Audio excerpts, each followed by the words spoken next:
আসসালামু আলাইকুম রহমতুল্লাহ। আপনারা দেখতে পাচ্ছেন যে এখানে তিনজন ব্যক্তি আছে, দুইজন বালু চালার ওই ডাসাটা ধরছে, আরেকজন উপরে বালু দিচ্ছে।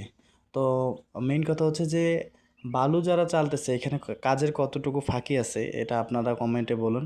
কারণ হচ্ছে যে এই বালুর যে ডাসাটা এটা যদি দুই পাশে দুইটা কাঠ বা বাঁশ জাতীয় জিনিস দিয়ে আটকাই দেয়, তখন কিন্তু সে বালুটা দিলে আর সাথে আরেকজন বালু চালার জন্য হলে হয়ে এখানে দুইজন লোক হইলে কিন্তু কাজটা সুন্দরভাবে হয়।